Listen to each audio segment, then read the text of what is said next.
এই তো সেই দিন ফিনল্যান্ড থেকে নেদারল্যান্ডে ঘুরে আসলাম, কিন্তু এর জন্য আমাকে নেদারল্যান্ডে যেতে হয় নাই, কারণ নেদারল্যান্ড নিজে এসে পড়েছে ফিনল্যান্ডে। আর নেদারল্যান্ডের কথা বললেই টিউলিপ গার্ডেনের কথা সবার আগে মাথায় আসে। অ্যান্ড ফিনল্যান্ডে সামার সিজন আসলে বিভিন্ন ধরনের ফুলের পাশাপাশি টিউলিপ ফুলও অনেক ফুটে থাকে, আর এই কারণে টিউলিপ গার্ডেনও অনেক দেখতে পাওয়া যায়। তো সেই দিন আমরা গিয়েছিলাম টিউলিপ গার্ডেনে ঘুরতে, অ্যান্ড সেখানে গিয়ে দেখি মাশাআল্লাহ এত সুন্দর, সবগুলো ফুল ফুটে গিয়েছে আর অনেক কালারফুল থাকায় দেখতে অসাধারণ লাগতেছিল।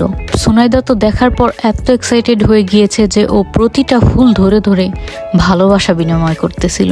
তারপর ফুলগুলো নিয়ে আমরা সবাই মিলে পিকচার্স তুললাম, আমিও বেশ কিছু পিকচার্স নিয়েছি নিজের। প্লাস আমরা সবাই মিলে ফুলগুলো ধরে ধরে একই ধরনের রিলস বানাচ্ছিলাম।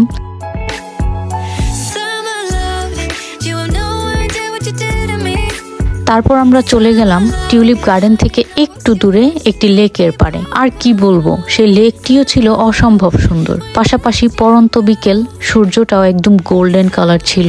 লেকটির পাশেই ছিল সিটিং এরিয়া, প্লাস আপনি ওখানে বসে ফিশিংও করতে পারবেন। যাই হোক, আমরা আগে থেকেই প্ল্যানিং করেছিলাম ওইখানে গিয়ে আমরা ঘাসের উপরে গিয়ে বসবো। আর এত সুন্দর জায়গায় ঘুরতে গিয়েছি, একটু খাবার দাবার আইটেম না থাকলে তো জমবেই না। তো আমরা যাওয়ার পথে বিভিন্ন ধরনের ফ্রুটস কিনেছি, আর বাসা থেকে আমার আপু আর ভাবিরা মিলে বিভিন্ন ধরনের স্ন্যাক্স আইটেম নিজেরা এক একটি করে বানিয়ে নিয়ে আসছে। তারপর আমার আপু আর তামান্না ভাবি মিলে ফ্রুটস অ্যান্ড স্ন্যাক্স গুলো সুন্দরভাবে সাজিয়ে নিচ্ছিল। অ্যান্ড আমার কোনো কাজ নাই, আমার শুধু কাজ ভিডিও করা, এডিট করা, ওগুলাকে আপলোড করা অ্যান্ড রিপিট। বাট ভিডিওতে এমন একটা ভাব নিলাম যেন আমি সব কাজ করেছি। যাই হোক, তারপর খাবারগুলোকে সবার জন্য প্লেটিং করা হলো, অ্যান্ড আমরা সবাই একসাথে মিলে খাবার খেতে বসলাম। আর ফ্রুটস অ্যান্ড স্ন্যাক্সগুলোকে আলাদাভাবে প্লেটিং করা হচ্ছিল যেন খাবারগুলো একসাথে মিশ্রিত না হয়ে যায় আর খাবারগুলোর সঠিক স্বাদ বজায় থাকে। খাবার যাই হোক, সবাই মিলে একসাথে খেতে বসলে মনে হয় খাবারের স্বাদ যেন আরো দ্বিগুণ বেড়ে যায়।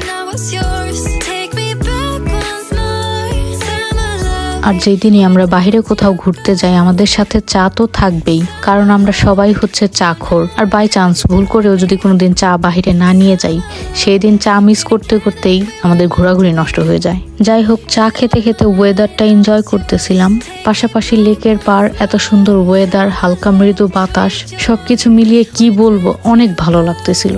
তো আজকে এ পর্যন্তই, সবাই ভালো থাকবেন, আল্লাহ হাফেজ।